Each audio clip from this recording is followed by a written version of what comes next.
Estamos quase. Hoje vamos abordar desde o final capítulo final do 12, princípio do 13, até ao 18, terceira parte, e depois só faltará mais uma parte com aproximadamente 10 capítulos para fecharmos o livro de Atos, se Deus quiser, no próximo estudo bíblico em que eu aborde o livro de Atos. Portanto, não faltará muito tempo. Mas o livro de Atos será assim, o Romano já será diferente como era aos outros, um voo mais rápido. O livro de Atos foi assim, se calhar se voltasse a fazer não o faria, ou faria diferente, mas isto não é como nos voos a sério, em que há uma rota pré-definida para toda a gente. Nós, quando pegamos num livro destes, nós fazemos sempre rotas diferentes cada vez que estudamos. E por isso é que também é interessante, é porque nunca há um modelo e uma... assim como cada vez que nós lemos a Bíblia nunca vemos a mesma coisa, quando apresentamos a Bíblia também nunca a apresentamos da mesma forma. E isso é bom. Portanto, leiam comigo e acompanhem-me. Eu fiquei onde? Fiquei até Paulo começar as viagens missionárias. Hoje vamos entrar nas viagens missionárias de Paulo, que é o capítulo 13. Leiam comigo o último versículo do 12, 25, e vamos ler os primeiros 3 do 13. E Barnabé, portanto, 12, 25. E Barnabé e Saulo, havendo terminado aquele serviço, voltaram de Jerusalém, levando também consigo a João, que tinha por sobrenome Marcos. Parênteses. Paulo tinha ido a Jerusalém, como sabem. Okay? Ele estava a voltar. E trouxe com ele, pelos vistos, Marcos. João Marcos. 13. Versículo 1. E na igreja que estava em Antioquia havia alguns profetas e doutores, a saber, Barnabé e Simeão, chamado Níger, e Lúcio, Cirneu e Manaém, que fora criado com Herodes, o tetrarca, e Saulo. E servindo eles ao Senhor e jejuando, disse o Espírito Santo, apartai-me a Barnabé e Saulo para a obra que os tenho chamado. Então, jejuando e orando e pondo sobre eles as mãos, os despediram. Bem, nós lemos que Saulo saiu de Jerusalém e trouxe com ele João Marcos, que, como lemos em Colossenses 4:10, era sobrinho de Barnabé. Ok? Sabemos que este João Marcos também era filho de uma Maria. Maria essa que era a dona da casa onde se fez a reunião de oração quando Pedro foi libertado da prisão, que nós lemos e vimos no último estudo bíblico. Ok? Aprenderemos mais sobre João Marcos mais à frente. Agora vou passar à frente e vou saltar um pouco João Marcos. Chegamos ao versículo 1 do capítulo 13 e vemos Antioquia, que era uma igreja já bem estabelecida. Aliás, nós vemos que Barnabé e Saulo, antes de partirem para Jerusalém, eles passaram uma boa temporada nesta mesma igreja. Não sei se recordam, mas nós lemos no capítulo 11, versículo 26, o seguinte, eu vou citar.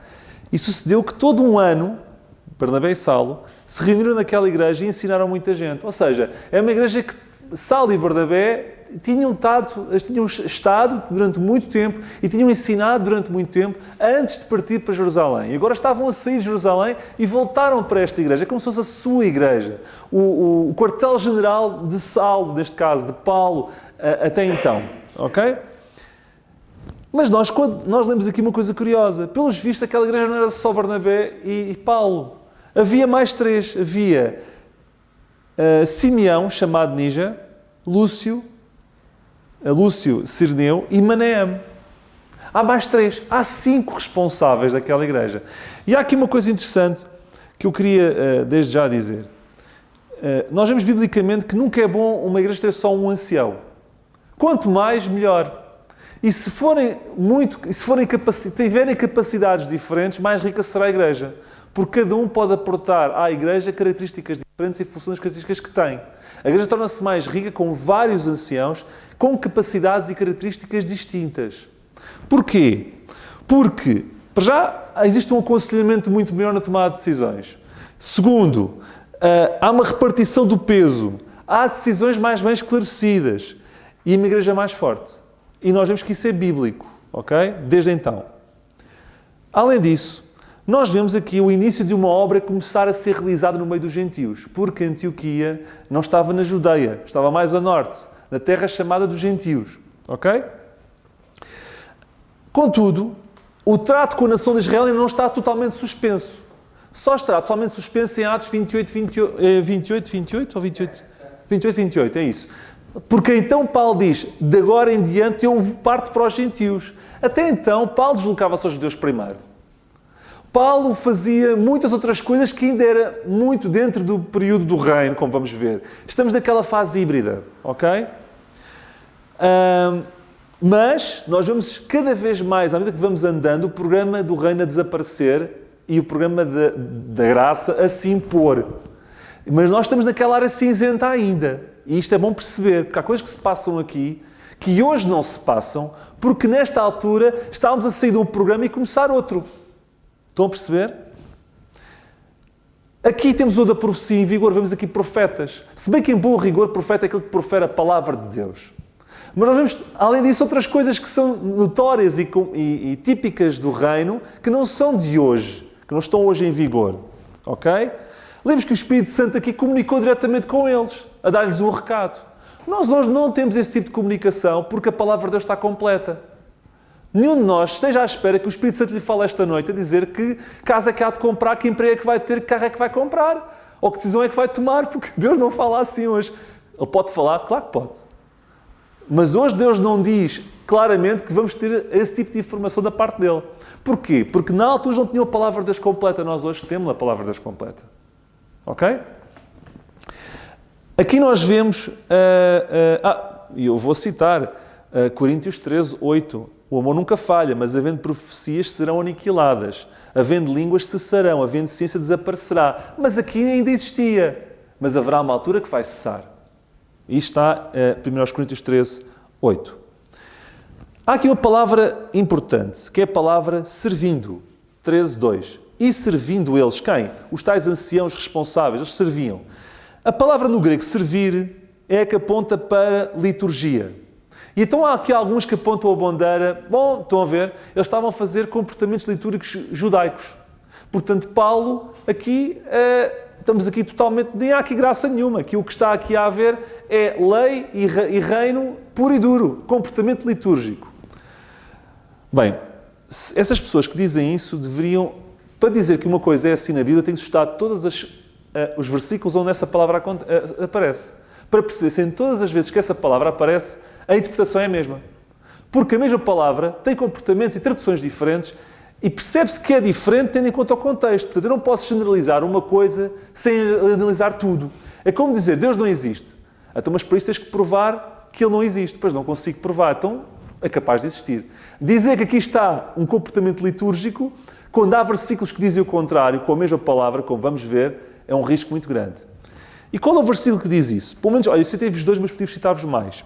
Esta palavra que dá origem à palavra liturgia no grego aparece, a mesma palavra que foi traduzida aqui por servindo, aparece em Romanos 15, 27, que aponta para a necessidade de ajuda financeira. A palavra servir em Romanos 15, 27 é a necessidade de ajuda financeira. Em Hebreus 1,14, o servir, que está aqui em Hebreus 1,14, é dos anjos que servem os homens. Até vejam o servir dos anjos em relação aos homens. Ajuda angelical.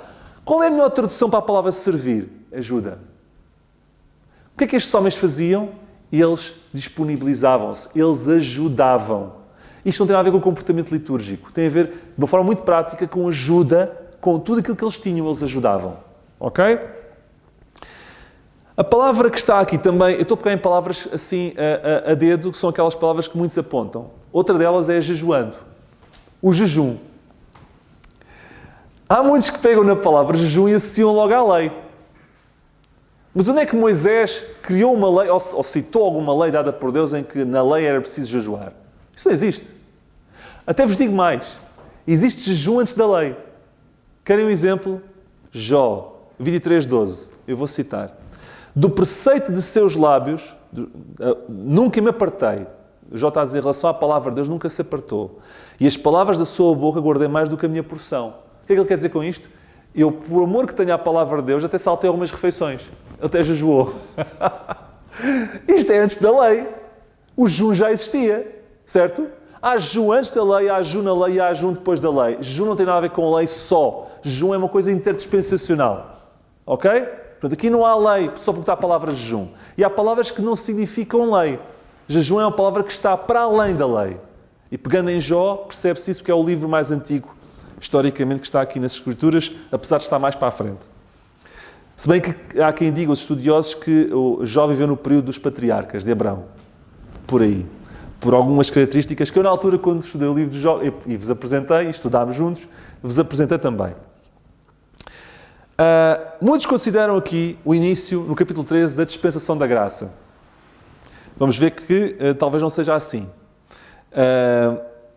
Já as missionárias, a igreja gentílica de Antioquia, etc. E vamos ver onde é que começou verdadeiramente a dispensação da graça. Eu acredito que a dispensação da graça começou verdadeiramente quando Paulo se converteu. E vou-vos dizer porquê. Várias razões. Primeiro, bem, isto não é fácil falar sobre estes temas de mistério e de dispensação da graça durante 4 sessões. Vocês veem assim, onde é que está o voo típico que nós tínhamos até Atos? Parece que tudo acabou. E, calma. Eu a partir de Romanos retomo, está bem?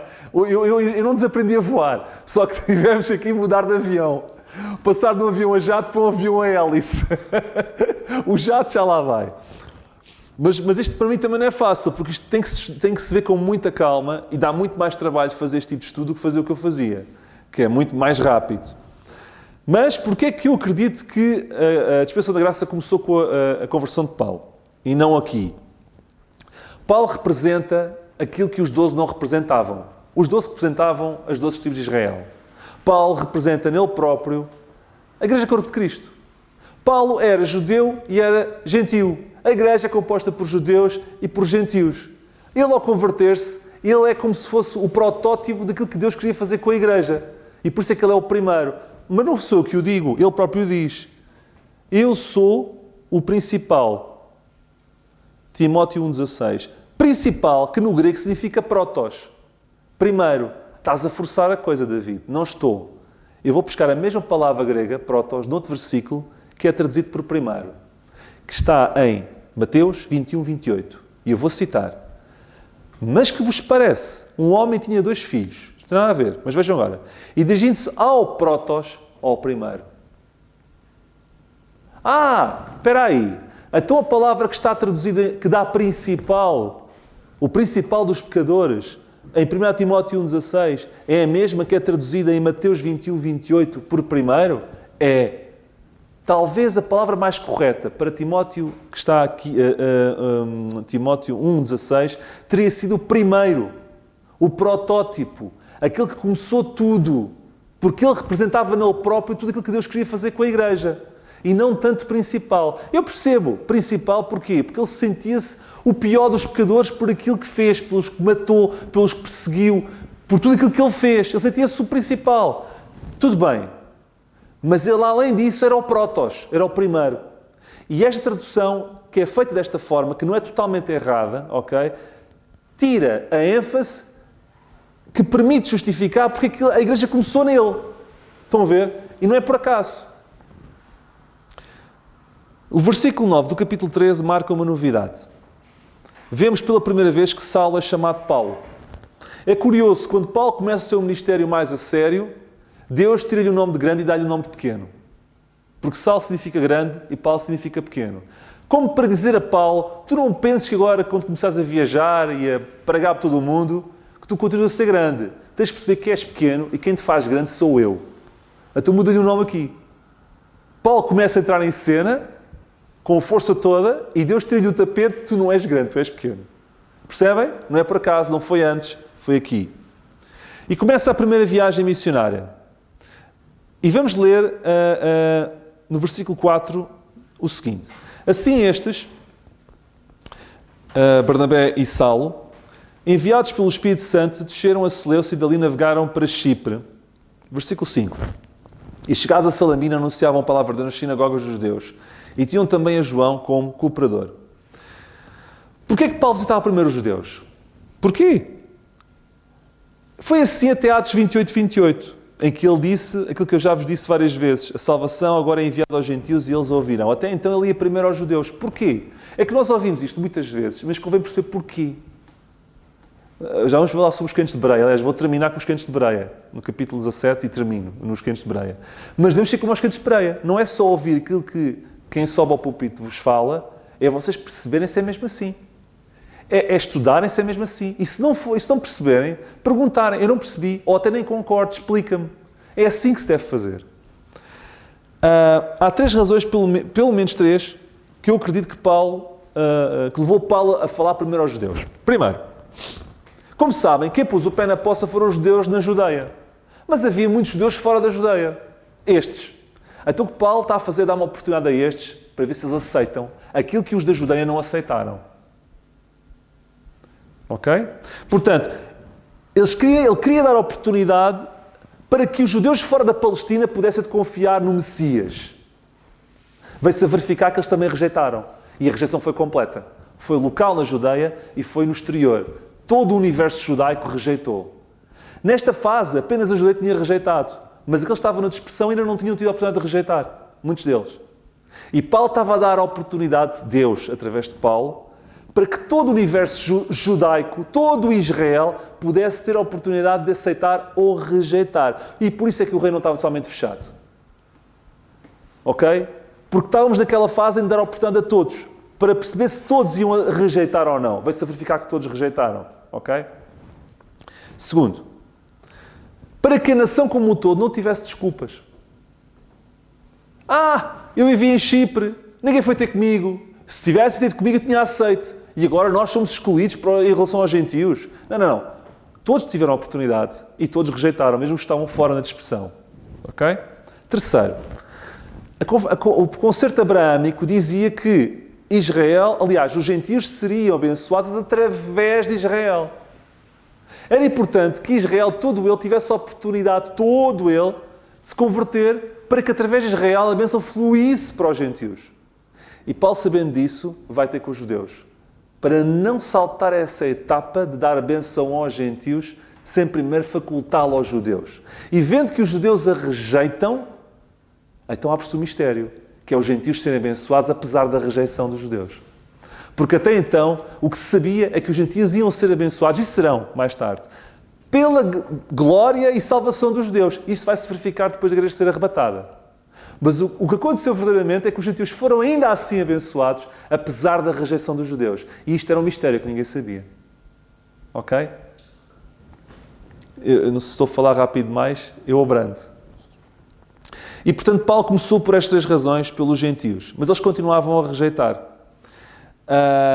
Lemos isso em Atos 13:46, por exemplo. Mas Paulo e Barnabé, usando a ousadia, disseram: era mister ou necessário que a vós se pregasse primeiro a palavra de Deus. Estão a ver? Era necessário, nós precisávamos vos pregar primeiro. Mas visto que rejeitais quem? Os da Judeia? Não, os da fora da Judeia. E vós não julgais dignos da vida eterna, eis que nos voltamos para os gentios. Paulo começa aqui aos poucos a manifestar que vai ter que se deslocar para os gentios. Ok, vocês que estão a rejeitar continuamente, vamos deslocar-nos e apostar forte nos gentios. Ok? E vemos também Atos 18:6 a mesma coisa. Ok? O vosso sangue seja sobre a vossa cabeça. Eu estou limpo, desde agora parte para os gentios, porque eles blasfemavam, eles sacudiam as vestes, eles zangavam-se com eles, perseguiam-nos, queriam nos matar, os judeus. Ok? Atos 14. Agora vou avançar um bocadinho mais, que é para acabar a tempo de vocês não querem ir para o lado, está bem? Atos 14. Vemos Paulo em Icónio, em Listra e Derbe. E vemos Paulo aqui a curar um homem que nunca tinha andado. Capítulo 14, versículos 8 a 10. A pergunta que se coloca é: se hoje não temos curas em cena, porquê é que Paulo cura neste contexto? Resposta parcial já vos dei. Estamos numa fase híbrida, em que ainda existem manifestações da lei do reino, ok? Mas eu não vou ficar por aí. Eu vou-vos dar algumas razões mais sólidas, ok? Primeiro, Paulo está a falar para quem? Para judeus. Os judeus pedem quê? Sinal. Paulo precisava de credibilizar a sua mensagem fazendo sinais para que aquilo que ele fosse dizer a seguir fosse credibilizado. Então entrar em cena com algum tipo de manifestações de sinais e de milagres era uma forma para os judeus de perceberem: este tipo fala por Deus. Então a mensagem que ele dissesse a seguir era credível. Estão a perceber? Porquê? Porque o seu destinatário era judeu e o judeu pede sinal sempre. Segundo, aliás, além disso, os sinais eram credenciais de apostolado. Vemos isso em 2 Coríntios 12:12. Ok? Terceiro, já falei os dois primeiros. Terceiro, eles foram executados enquanto Israel era a nação preferencial. E, portanto, ainda estávamos no período do reino, eu também já falei sobre isso. Portanto, são três razões muito rápidas. Vemos aqui também cidades divididas, entre as que criam em Paulo e os preferiam seguir a tradição da lei. Eu estou a resumir o capítulo 14, atenção. Agora vou fazer um voo mais rápido. E vi aqui divisões de cidades. As que criam em Paulo e as que seguiam a tradição da lei. Paulo, e agora deixem-me dizer-vos uma coisa, foi porventura o maior divisor que se conhece da Bíblia. Nunca houve, talvez, eu acho que não estou a errar a dizer que nunca houve alguém que dividisse tanto como Paulo. E nunca, e ainda hoje, não há ninguém na Bíblia que divida tanto como Paulo. Só ver aqui, leiam o capítulo 14 depois quando tiverem tempo. Eu não tenho tempo de ler o capítulo 14 todo. Este homem dividiu cidades. Mas ele hoje em dia continua a dividir. A pergunta que eu vos faço é, ele falava com convicções.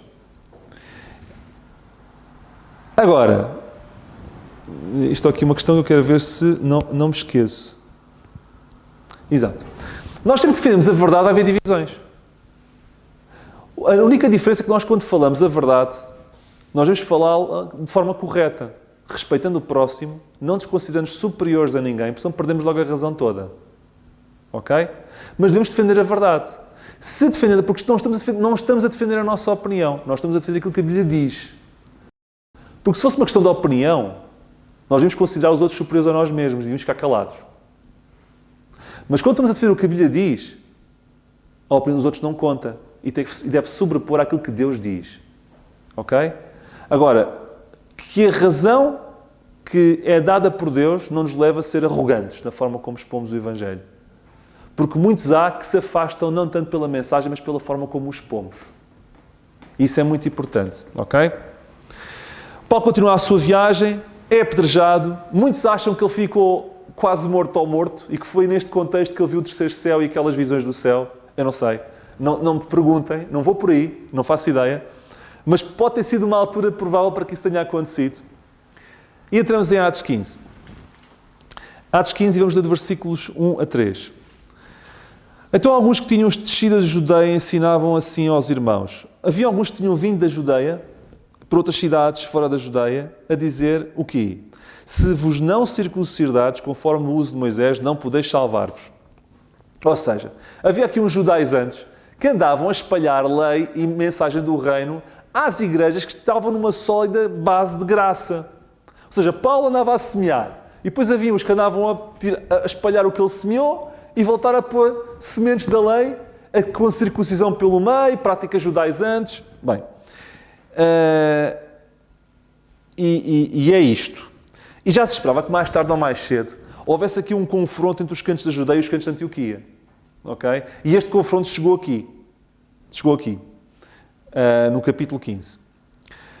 Já tinha passado algum tempo e, portanto, era necessário que Paulo, de uma vez por todas, mostrasse que era credível, que tinha recebido de Deus o ministério que recebeu. E vai ter que ir a Jerusalém ter uma conversa com estes senhores. Ele vai ter que mais uma vez ir a Jerusalém. Ok? Já tinha passado algum tempo desde que Pedro, quando explicou à igreja de Jerusalém o que se passou com Cornélio, a igreja teve esta reação que vou citar. Está no capítulo 11, versículo 18. E isto acontece quando Pedro explica à igreja em Jerusalém, onde nasceram estes tais judaizantes, o que é que se passou com Cornélio. Essa igreja, onde estes estavam, reagiu assim.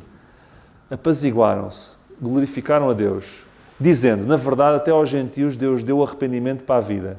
Mas isto já foi há algum tempo. Entretanto, passou um tempo, bastante tempo, práticas judaizantes entraram nessa igreja e eles hoje já não viam os gentios da mesma forma. Eles já não glorificavam a Deus, considerando que até aos gentios Deus deu arrependimento para a vida. Já não era assim. Nós temos é que impor aos gentios as práticas legais para que eles também se convertam. Estão a ver? Alguma coisa se passou entre o 11:18 e o capítulo 15. E é porque essa mudança ocorreu que Paulo tem que voltar a Jerusalém. E tem que explicar a Jerusalém, aos crentes de Jerusalém, as suas credenciais. Porque é que ele tem um apostolado diferente dos 12?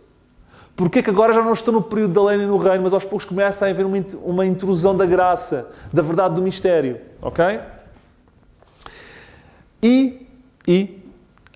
Nós lemos uma passagem paralela a esta, Porque é curioso, porque o livro dos Atos, enquanto o livro dos Atos decorrem, as cartas de Paulo vão sendo escritas.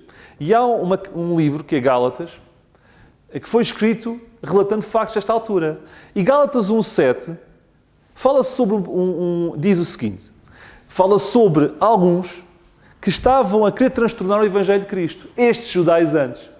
E diz assim, alguns de vós vos inquietam e querem transtornar o Evangelho de Cristo. E por isso Paulo e Barnabé foram para Jerusalém, porque estes factos que estão em Gálatas 1:7 são os mesmos que ocorrem aqui. Haviam alguns judaizantes que queriam transtornar o Evangelho de Cristo e por isso Paulo teve que ir a Jerusalém. E a ida de Jerusalém é que temos, eu acredito, em Gálatas 2. Gálatas 2, a ida a Jerusalém que está em Gálatas 2, eu acredito que seja a ida a Jerusalém de Atos 15. E vou-vos tentar explicar porquê. Porque é que eu acredito nisso. Por várias razões. Primeira, porque parece entre Gálatas 2:1, aliás, entre a primeira visita e a segunda visita passam-se mais ou menos 14 anos. E é impossível enquadrar os 14 anos de Gálatas 2:1 no período de Atos 9:27, quando Paulo vai a primeira vez. É impossível. Segundo, o propósito da visita de Atos 11:30, que foi a primeira visita que ele fez a Jerusalém, ok, era declarado como levar auxílio financeiro aos crentes de Jerusalém. Mas este propósito de visita não é nada a ver com o auxílio financeiro. Ainda que ele fale isso no fim. É pôr as cartas na mesa no que toca à doutrina. Ok? São propósitos diferentes. Na primeira visita que Paulo fez, ok, não há de registro a questão da circuncisão ser levantada. Mas agora há registro da circuncisão ser levantada. São temas diferentes. E se aquilo que se esta visita, de facto, não ocorreu em Gálatas 2, porquê é que Paulo ia repetir a mesma mensagem 2 vezes a Jerusalém? Paulo ia 2 vezes a Jerusalém explicar o mesmo? Não, os temas eram completamente distintos. Por isso é que Paulo teve que ir outra vez a Jerusalém, e eu acredito que esta viagem que está em Gálatas 2:9 ocorreu, claro, em Atos 15. E perante os tais judaizantes, Paulo foi implacável. Nós lemos em Gálatas 2:5. Aos quais nem ainda por uma hora cedemos com sujeição, para que a verdade do Evangelho permanecesse entre vós. Eu quero acrescentar mais uma coisa prática sobre isto. Nós, perante o erro, nós temos que ser inflexíveis. Aqui diz, nem por uma hora cedemos. Muitas vezes nós, para negociarmos com alguém, quando a coisa é difícil, nós dizemos assim, das 10 coisas eu cedo nesta, mas as 9 eu não cedo. O que Paulo está aqui a dizer é, no que toca à verdade do Evangelho, nem numa coisa a gente pode ceder. Porque se cedemos numa, nós estragamos tudo. Paulo está a dizer, nem por uma hora cedemos. Ou seja, ele chegou a Jerusalém e deu-lhes forte e feio. Oh, meus amigos, não sei o quê. Não, nem a circuncisão. Então, e os sacrifícios? Estou a imaginar. Então, os sacrifícios? Nem sacrifícios. Qual é que tinha? Nada. Estão a ver? Paulo não deu hipótese. Nada. Nada. Porquê? Não é porque eu sou o mandão, é porque Deus disse-me para não fazer. E se vocês fizerem, estão a desobedecer. Estão a ver?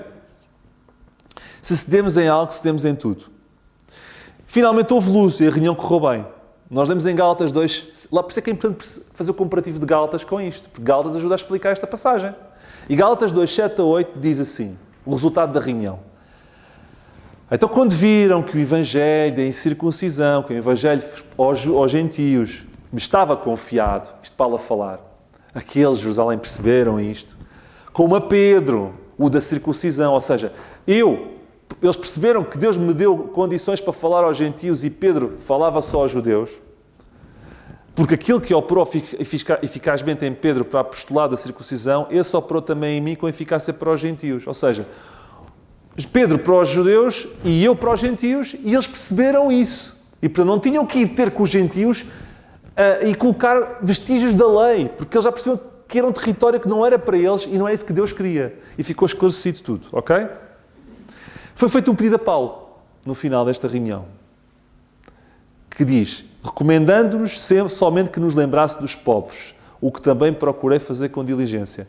O que é mais uma vez a prova da falência do reino. Porque se o reino estivesse em vigor, não havia necessidades, porque Deus disse no reino que podíamos vender tudo o que tínhamos e não teríamos necessidades. Como ele está aqui a dizer, olha Paulo, tudo bem, já percebemos isto. A questão do mistério, já percebemos. Mas a gente está aqui a passar necessidades. Lembra-te de nós. Como é que é? Se estivéssemos no reino puro e duro, não havia essas necessidades. É prova que podia haver necessidades. Podia haver necessidades, o programa tinha mudado. Estão a ver? O restante do capítulo 15 relata o desentendimento entre Paulo e Barnabé relativamente a João Marcos. Eu não vou perder muito tempo com isto. É importante, mas há coisas mais importantes que eu queria avançar. Capítulo 16, versículo 9 a 12. Paulo teve de noite uma visão em que se apresentou um varão da Macedónia e lhe rogou, dizendo: passa à Macedónia, aliás, e ajuda-nos. Ficamos por aqui, não vamos perder mais tempo. Bem, Paulo teve uma visão. Lá vêm alguns dizer: então estás a ver? Visão. Então, quer dizer, hoje podemos esperar visões? Quero-vos dizer que esta visão é a última registada por Paulo como um evento assim miraculoso, espetacular. A partir daqui não vemos mais nenhum registro de visão. Ok? Porquê? Porque estamos naquele período híbrido que está a cessar. Ok? E, portanto, hoje devemos viver pela fé e não por vista. Portanto, não imaginem, não peçam a Deus visões. Se Ele vos der, fantástico. Não, mas Deus não precisa de se revelar mais por visões, porque estamos numa fase, lá está, híbrida, ok? Que estamos a sair do reino, a entrar na graça, a vida, pormenores que podiam ir acontecendo. Versículo 13. E no dia de sábado, saímos para fora das portas, para a beira do rio, onde julgámos ter lugar para a oração, e assentando-nos falámos às mulheres que ali se juntaram. Eles estavam em Filipos. Eles deslocaram-se a Filipos devido a essa visão e não havia lá a sinagoga. Então, onde é que eles foram? Eles perceberam que os judeus da altura, ou aqueles prosélitos que se converteram ao judaísmo, tinham um hábito de, onde não havia sinagogas, juntarem-se para orar perto dos rios. Então, eles foram num sábado, que era a altura específica onde eles deveriam se juntar na sinagoga, vê-los e ter com eles onde eles estavam. E Paulo soube que em Filipos eles estavam ao pé do rio. E foi ter com eles. Ou será elas? Mais elas do que eles. Porque no rio, quem estava ali a cultuar Deus eram mais mulheres do que homens. O que nos deve fazer pensar. Porque na Bíblia são mais o exemplo das mulheres fiéis a Deus do que homens. Porque será... Eu não vou dar resposta para isso, mas um dia podem perguntar a Deus. Mas são mais exemplos de mulheres fiéis a Deus do que homens. Queria destacar que depois disto, Deus abriu o coração de Lídia. Nós lemos no versículo 14 que uma certa mulher chamada Lídia, vendedora de púrpura da cidade de Tiatira, que servia a Deus, nos ouvia e o Senhor lhe abriu o coração. Quer dizer que não foi o orador que fez a diferença. Não foi até a mensagem que fez a diferença, muito menos o contexto que fez a diferença. Foi Deus que fez a diferença. E o mesmo se passa hoje. Não sou eu que faço a diferença, não é qualquer outro pregador que faz a diferença. Quantas mensagens... Temos duas pessoas. Uma ouve uma mensagem e diz assim, cago para os seus botões. E que seca, estava cheio de sono. E outra, que espetáculo, foi mesmo boa. O que é que fez a diferença? O pregador foi o mesmo, a mensagem foi a mesma, mas Deus faz a diferença. Deus num coração pode abrir, outro coração pode mantê-lo fechado. Quem abre os corações, quem mantém-nos fechados é Deus. Quem faz a diferença é Deus. E isso passava-se lá, passa-se cá e vai-se passar no futuro. Vocês todos podem estar cheios de sono de ir para casa. E pode haver uma pessoa na internet que diga que é isto que precisava de ouvir. Mas o que é que fez a diferença? Foi Deus que abriu o coração. Entendem? Muitas vezes falo sobre o batismo de Lídia e da sua família, que é o que vai acontecer a seguir. Mais uma vez, Paulo metido em batismos, não é? Pois foi Paulo que batizou. Mas Paulo estava já a proclamar o Evangelho da graça de Deus. E isto acontece porque Israel não tinha sido posto totalmente de lado. Então, na vida havia resquícios de batismos, etc. Ok? Se bem que Paulo, a nível de práticas judaicas, tanto quanto eu me recordo, e posso estar enganado, circuncidou Timóteo e batizou uns quantos, e não vemos muito mais que ele tenha feito de práticas judaicas. Ok? Sim, os? Votos. Obrigado. Essa não tinha lembrado, de facto. Os votos. Obrigado, Carlos. Mas não há muito mais. Mas reparem o contexto. Reparem o contexto. Paulo circuncidou Timóteo, foi chamado para ir à Macedónia por uma visão. Quando chegou lá, foi primeiro ao judeu. Daqui a bocadinho vai estar prestes à expulsão de uma mulher, ser preso e depois ser libertado por um milagre. Vocês vão, isto não tem nada a ver com a graça. É que são seguidas. Nada a ver, isto não se passa hoje. Este contexto de elementos do reino foi o contexto do qual ele foi salvo e foi emergindo gradualmente. Ok? E passado pouco tempo, como vamos ver daqui a bocadinho, já não vai existir. Mas ainda existia. Porque estamos naquela fase híbrida. Ok? E chegámos à história do carcereiro de Filipos. O carcereiro de Filipos. Ok? Que começa no versículo 25. Vamos ler. E perto da meia-noite, Paulo e Silas oravam e cantavam hinos a Deus e os outros presos os escutavam. Aqui num parênteses. Esta capacidade de ter paz e alegria na dor, só Deus é que pode dar. Cantar hinos nas prisões, só Deus é que pode dar. E quando nós temos essa paz e alegria dada por Deus, nós nunca passamos anónimos. Os outros percebem sempre. Os presos à volta ouviam e percebiam e compreendiam. E não sei até que ponto é que estes hinos e a reação que eles tiveram com o carcereiro de Filipos depois quando as portas se abriram não se deveu muito ao impacto pré-causado por estes hinos e por esta ação de Paulo enquanto estava preso. Eu não sei até que ponto é que se mesmo que houvesse a abertura de prisões, se Paulo não tivesse este tipo de força e alegria e preparação do terreno previamente com hinos e cânticos, se os presos teriam reagido da mesma forma que o carcereiro. É como se Deus fez a parte dele, mas Paulo também fez a sua. E os resultados foram os que foram, porque cada um fez a sua parte. Deus faz, calma, Deus faz tudo, mas façamos tudo como se nada dependesse de nós, sabendo que nada depende de nós. Mas façamos a nossa parte, porque quando nós fazemos a nossa parte e Deus faz a dele, o resultado é perfeito. Mas se Paulo tivesse casmurro, carrancudo, queixoso na prisão e as portas se abrissem, vocês acham que aqueles presos não iam o carcereiro à vida? Eu acho que sim. Eu não estou lá, não fui o que escrevi, não sei. Eu estou a divagar, mas acho que sim. Mas Paulo fez a parte dele.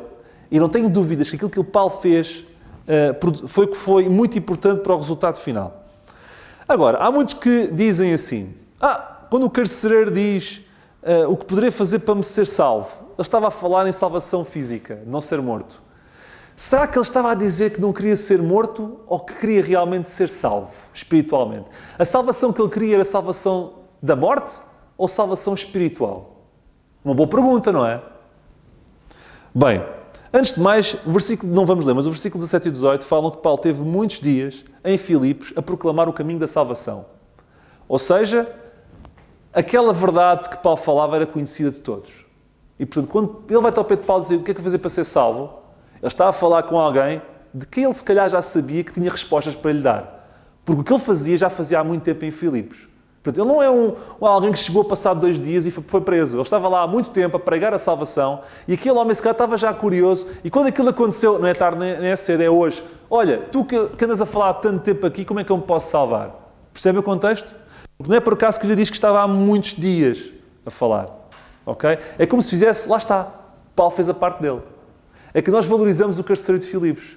Teve uma postura correta. Mas se Paulo tivesse muitos dias a falar, o carcereiro de Filipos devia lhe perguntar aquilo? Não sei. Lá está. Paulo fez a parte dele. 2.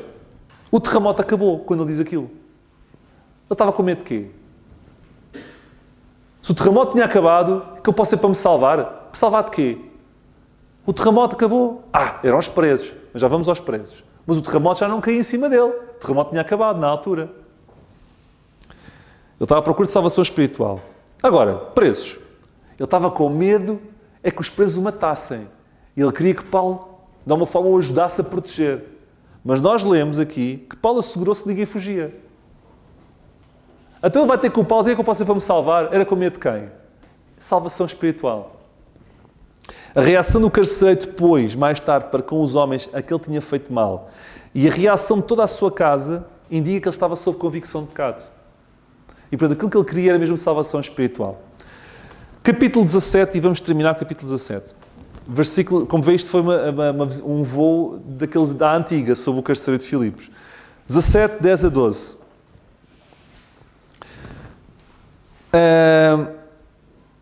Ele foi a Bereia e logo os irmãos enviaram de noite Paulo e Silas a Bereia e eles chegando lá foram à sinagoga dos judeus. Ora, estes, os de Bereia, foram mais nobres dos que estavam em Tessalónica, porque de bom grado receberam a palavra, examinando cada dia nas Escrituras se estas coisas eram assim. Olha, nós devemos aprender com os bereanos. Vocês podem ouvir várias pregações, podem ouvir o que quiserem, mas estudem para ver se é mesmo assim. Ganhem convicções próprias. Porque alguém que não tem convicções próprias na Bíblia, quando acontecer duas coisas que eu vos vou dizer, vai levar-vos a cair. Primeiro, quando as tempestades da vida vierem, se não temos convicções próprias, nós vamos vacilar. Segundo, quando aparecer alguém que vos diz mentiras, como vocês não têm convicções bíblicas, vocês vão aceitar. Se nós não fizermos como os de Bereia, que é estudar aquilo que vos é dado, estudarem, mastigar, moer, meditar é isso, é remoer. É verificar se é mesmo assim. E se não perceberem e dizerem assim, epá, eu não percebi isto, eu vejo isto de outra forma. So what? Quando chegarem ao céu, ninguém vai vos perguntar se acreditaram. Deus, eu acreditei naquilo que o outro me dizia. E Deus vai-vos dizer assim, mas qual é a tua opinião? Quais eram as tuas convicções? Tu verificaste se era mesmo assim? Então tu aceitaste aquilo que te deram sem verificares? É que é assim, quem fala aqui é muito responsável, mas vocês não são menos quando estão a ouvir. Porque Deus exige de vocês, de cada um de vós, o remoer, o verificar se é mesmo assim. Claro que a responsabilidade maior é de quem está aqui em cima. Mas isto é como a questão da lei. Eu não sei da lei e, portanto, o desconhecimento da lei não nos desobriga de a cumprir. Se vocês estão agora lá fora, têm uma branca e esquecem-se que não podem andar mais do que 120 na autoestrada e não 140 ou 150. Apanham um polícia, eu esqueci que não podia andar 120. Não interessa. Perante a lei está escrito. O não conhecimento da lei não vos desresponsabiliza da lei. Certo? A mesma coisa com a Bíblia. Mas aquele irmão dizia-me que só podia andar a 120. Qualquer coisa. E Deus vai dizer assim, e tu foste estudar, será assim. O não conhecimento da palavra de Deus não te obrigava a poder cumprir. Ok? É a mesma coisa. Agora, todos nós citamos os crentes de Bereia como aqueles que faziam fact-check. Agora as redes sociais, pelos vistos, não vão ter fact-check. Por outros motivos. Eu não vou falar sobre isso. Mas toda a gente diz, os de Bereia eram bons porque faziam fact-check. Estavam sempre a verificar se as coisas eram mesmo assim.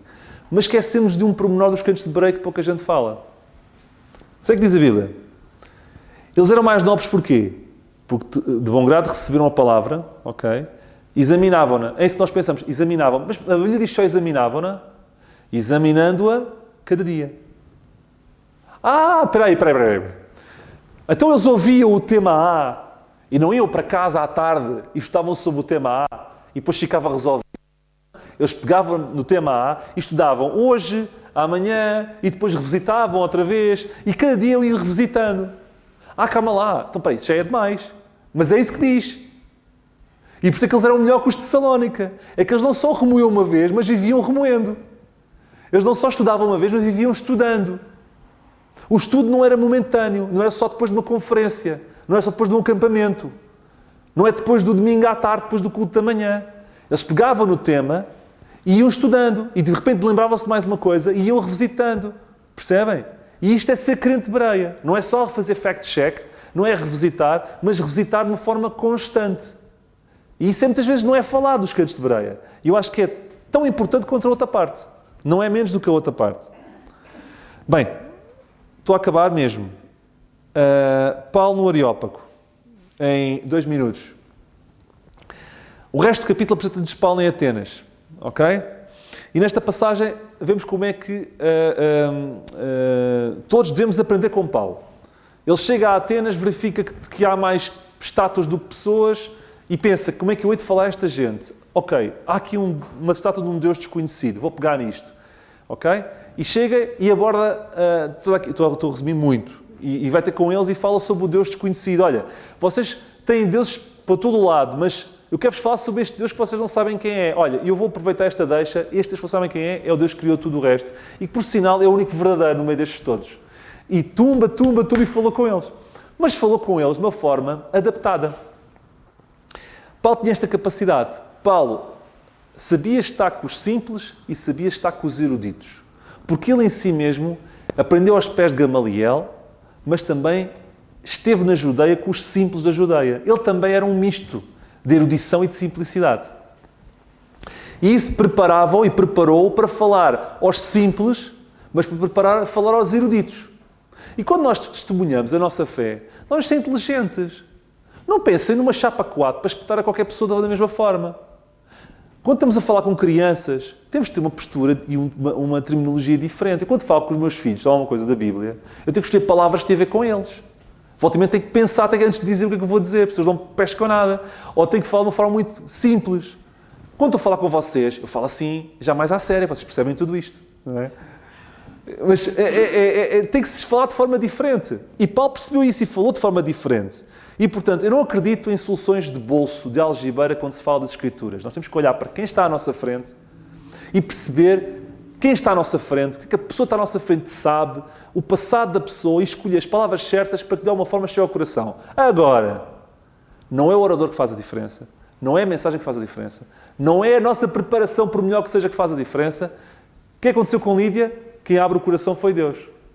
Por melhor preparados que estejamos, por maior capacidade que tenhamos para falar de forma diferenciada a cada um, ainda assim, a que faz a diferença é Deus. E o que fez diferença em Atenas naquela noite, ou naqueles dias, foi Deus. E o que faz a diferença hoje, seja aqui, seja cada um de nós, nosso testemunho, continua a ser Deus. Mas isso não nos responsabiliza de fazermos o nosso melhor.